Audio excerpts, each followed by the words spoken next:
Bismillahirrahmanirrahim. Di sini kami dari kelompok 6 mata kuliah materi PSMA atau SMK yang berjudul dengan Kitab Suci Al-Qur'an. Di sini saya Ahmad Riyadi ingin membacakan hasil dari makalah kami. Yang pertama itu pengertian Al-Qur'an menurut tinjauan para ahli. Yang pertama, menurut Imam Jalaluddin Asyuyuti, seorang ahli tafsir dan ilmu tafsir, di dalam bukunya Itsmamah Dirayah menyebutkan Al-Quran ialah firman Allah yang diturunkan kepada Nabi Muhammad SAW untuk melemahkan pihak-pihak yang menentangnya, walaupun hanya dengan satu surat saja daripadanya.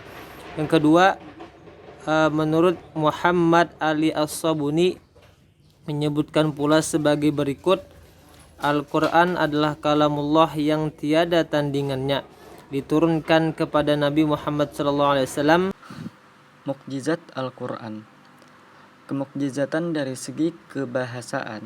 Al-Quran memiliki gaya bahasa yang khas yang tidak dapat ditiru oleh para sastrawan Arab karena susunannya yang indah yang berlainan dengan setiap susunan dalam bahasa Arab.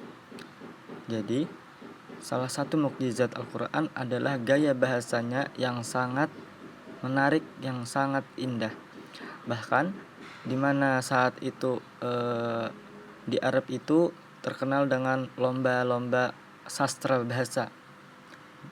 Nah, ketika Al-Quran datang, Al-Quran mengalahkan semua ahli sastrawan Arab.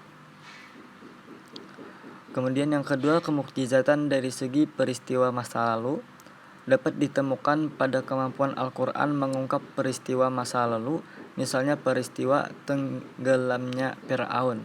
Nah, jadi ada di dalam Al-Quran kisah-kisah umat-umat terdahulu yang diceritakan di dalam Al-Quran. Salah satu kemukjizatan Al-Quran yang mengetahui dari segi peristiwa masa lalu yang diungkapkan di dalam Al-Quran. Kemudian yang ketiga, ada kemukjizatan Al-Quran pada masa yang akan datang. Terdapat beberapa ayat yang menyatakan sesuatu yang akan terjadi pada masa akan datang. Di antaranya ialah ayat-ayat yang berbicara tentang kemenangan kerajaan Bizantium terhadap kerajaan Persia, tentang kemenangan para sahabat Nabi Muhammad SAW dalam perang Badar, dan tentang masuknya Nabi dan para pengikut ke dalam Masjidil Haram. Semua prediksi ini ternyata terbukti benar. Kemudian kedudukan Al-Quran. Al-Quran di dalam agama Islam dijadikan sumber hukum umat Islam. Bukan hanya umat Islam, tapi Al-Quran juga merupakan sumber hukum dari semua hukum yang ada di bumi. Surah yang pertama kali diturunkan, menurut pendapat yang paling soleh mengenai yang pertama kali turun ialah firman Allah, yaitu Bismillahirrahmanirrahim. Iqra' bismi rabbikal ladzi khalaq, khalaqal insana min 'alaq, Iqra' wa rabbukal akram, alladzi 'allama bil qalam, 'allamal insana ma lam ya'lam.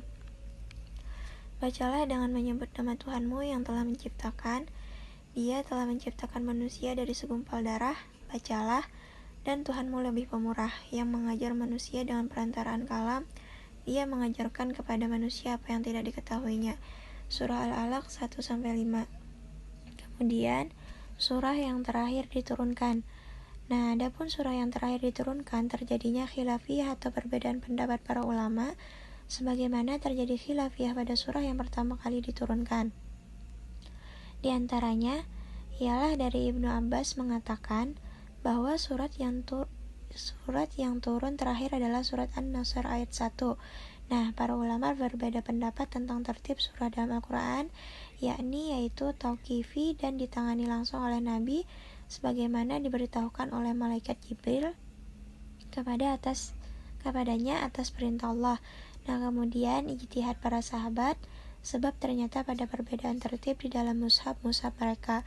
Kemudian lagi sebagian surah bersifat tauqifi dan sebagian lainnya berdasarkan ijtihad para sahabat. Mungkin ini saja yang bisa disampaikan. Assalamualaikum warahmatullahi wabarakatuh.